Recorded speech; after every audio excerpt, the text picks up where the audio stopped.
So mga tol, matapos nga pong dominahin ni The Monster na Oya Inoue si Stephen Fulton at Marlon Tapales upang isang ganap na maging undisputed super bantamweight champion at makuha ang pagiging fighter of the year at samot-saring parangal sa kanya, sinabi ni Inoue sa column ng The Ring Magazine, ang best win niya ay ang laban dito kay Stephen Fulton at Juan Carlos Payano. Parehas daw kasing magaling ang dalawang ito. May napansin lang umano siya sa mga estilo ng Amerikano katulad ni Stephen Fulton. Ayaw daw kasi nitong matamaan sa muka. Hindi daw alam ni Inoue kung bakit. Dahil daw ba Amerikano lang itong si Fulton? Iba daw kasi ang estilo ng mga Amerikano sa estilo ng Japanese fighters. Pagdating naman daw kay Marlon Tapales, wala naman daw na iba sa galawan nito. Ganun pa din daw ang pinakita ni Tapales. Pero good fighter naman daw itong si Tapales para sa kanya. So hindi pala na sorpresa si Inoue kay Tapales. Marami kasi ang nagsasabi mga tol na si Tapales daw ang boksingero nagpahirap kay Inoue.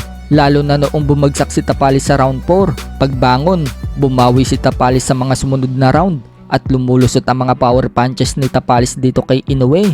So parang wala lang pala yung kay Inoue mga tol. Hindi kasi nabanggit ni Inoue sa interview sa kanya na nahirapan siya dito kay Tapales. Sa kabilang banda naman mga tol, undercard nga po si Ray Vargas sa laban ng Anthony Joshua versus Francis Ngannou na magaganap sa March 8 sa Saudi Arabia. Dedepensahan ni Ray Vargas ang titulo niyang WBC featherweight na nakuha niya noon kay Mark Magsayo. Dedepensa nga po niya ang titulo niya na yan dito kay unbeaten British Nick Bull. So isang taon na nga pong nabakante itong si Ray Vargas mga tol.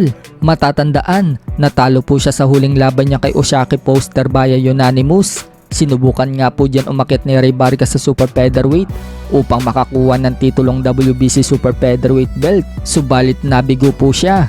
Ngayon, balik featherweight siya at kampiyon pa din naman siya sa WBC featherweight. Sa kabilang dako naman mga tol, nagpost nga po si Albert Pagara ng picture niya kasama sina Oya Inoue at may caption na mabigyan daw sana ng pagkakataon uli na Oya the Monster Inoue. So gustong gusto talaga ni Albert Pagara mga tol na makalaban si Inoue. Pabor nga din po dyan ang bagong manager ni Pagara na si Darwin Miller. At nagpost pa nga po ito at sinabing good potential matchup daw sa future ang laban ng Naoya Inoue versus Albert Pagara. So ano sa tingin nyo mga tol? Kakayanin ba ni Pagara si Naoya Inoue kung magkaharap sila sa division ni Pagara? Sa ibang balita naman mga tol, pinasyalan nga po ni former 3 Division World Champion General Casimero ang kapatid at head coach niyang si Jason Casimero sa nabili ni Jason na lupa. Malawak pala na palayan ang nabili ni Jason Casimero at magtatayo pa daw dyan ng mansyon si Jason.